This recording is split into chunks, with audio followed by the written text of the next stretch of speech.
Il-mara anzjana qalet lil One News li tlieta filgħaxija marret ħallija biex tqer qabel ma tibda l-purċissjoni tal-Madonna tal-Mirakli. Hija rrakkontat li waqt il-ħin tal-qrar id-diskors waqa' fuq ir-referendum dwar id-divorzju.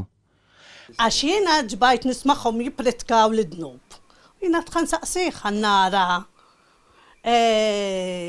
Xħajajt li għax fil-ħodu kont qed nitkellem mal-ġirien, għalt li jiena l-qassis ħdejna għalli dik biċċa tagħkom u jiena għattilhom mela ħan nipprova naqajjin xħajajt lil-lejla.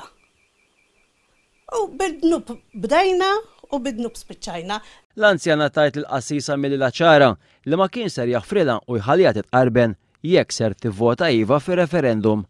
Hija tajt il-qassis beda jbeżżaħħa bidnub. Għatlu allura jiena minnix ħan nitqarben. Issa, għalli sadik biċċa tiegħek x'ħad tagħmel, għalli inti li ġibtni bej bħal meta ngħidu bħal ħaltejn, għalli affari, għalli issa melint, għatlu għara jiena minnek minnix ħan isma' għax ħdeħ kellu l-kurċefwis. Għatlu jiena li jiena dak ikmandani u minn dak nisma'. Il-konverzazzjoni bejn l-anzjana u l-qassis damet sejra l-madwar nofsija. Konsegwenza tek anke tilfet il-purċissjoni li marret għaliha. Daqqa waħda deċidejt li nsaqsih ekkux dnub jekk nivvota iva.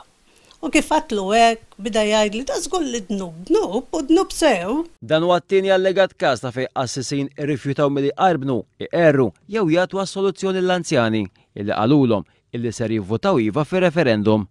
Dwar dawn iż-żewġ każi l-Knisja għażlet li ma titkellimx u l-mistoqsijiet tal-ġurnalisti fosthom anke ta' One News baqgħu mhux imwieġba.